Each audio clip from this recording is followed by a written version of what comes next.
د پوستکی متعلق ننس مسئلے سبب انشاءاللہ العزیز قربانی کون داغے پوستکی سر بسکو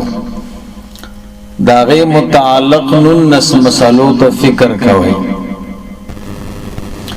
اولا مسئلہ دادا چې د قربانی پوستکی او سرمن خیرات کول پکار دی دیکھ ثواب ډیر دی دویم نمبر مسئلہ دادا چې دا سرمن او پوستکی باغ چاته ورکوي چې چا باندې زکات کیږي تو زکات مستحق ته به ورکړي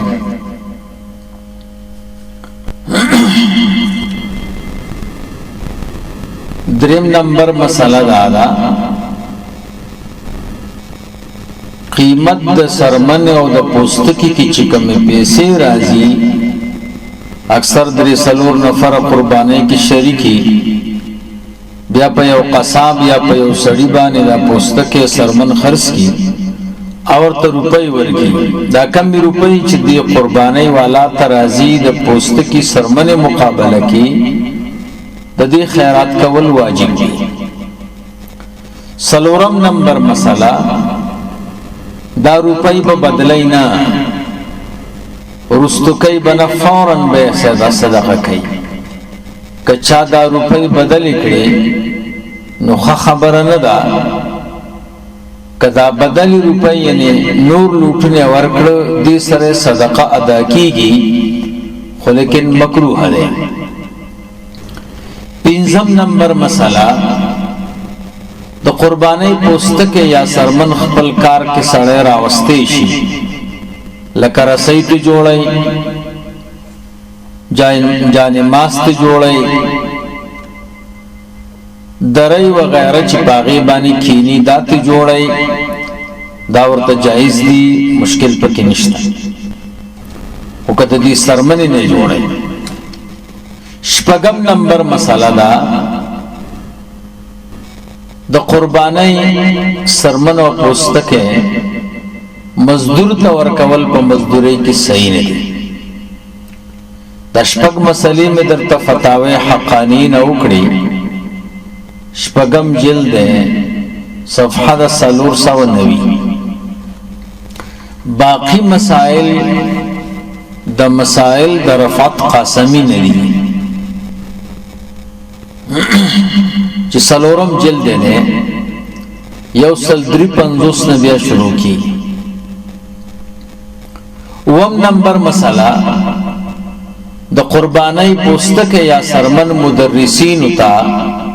پتنخوا کې ورکول صحیح نه دي اتم نمبر مسئلہ د قربانی پوستکه یا سرمن جمعات کې استعمالول صحیح نه دي نهم نمبر مسئلہ د قربانی په پوستکی کوی وستل لار جوړول پل جوړول دا صحیح نه دي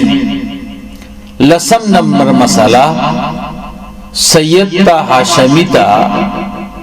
د قربانی پوستکی سرمن ورکول جائز دي خو قیمت نه یو لسم نمبر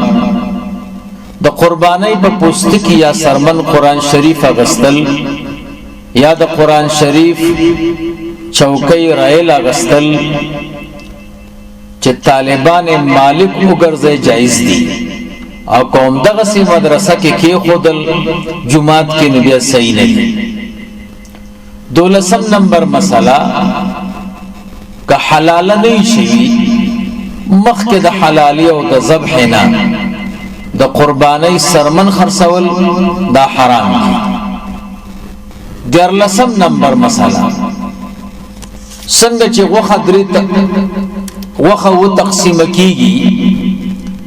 داسې کچا د قربانی پوستکه و تقسیم کو ټوټي ټوټي کو دا صحیح نه ده ځکه د قربانی پوستکه پرې کول فقراو ته نقصان ده خرڅ دي کی یا د ټول په شریک فقیرانو ته ورکی سوارلسم نمبر مسئله د قربانی خپل پوستکه پلار تم ورکول شي زوی تم او که قربانی پوستکه خرڅ کنو بیا قیمت پلار او زوی ته خزه وغیرہ ته نشي ورکول.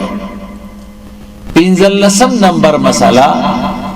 د قربانی پوستکه مالدار سړی ته ورکول هم جایز دي او که چا خرڅ کنو قیمت بیا مالدار سړی ته ورکول جایز نه دي. شپاړسم نمبر مسئله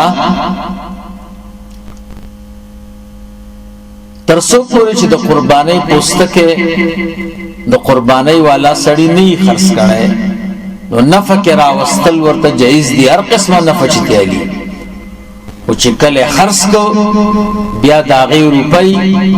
د خپل فائدې د پاره نشي استعمالولای بلکې هغه روپۍ قیمت به صدقه کوي. ولسم نمبر مسئله که د قربانی پوستکی یو ادارې ته یا یو خیریه مؤسسه ته ورکړی شو او هغوی پاغې باندې یو مارکیټ جوړ کړ دکان پې واغسته د مقصد دی چې د دې کوم آمدن راځي دا به زه په دې فقیرانو مسکینانو تقسیموم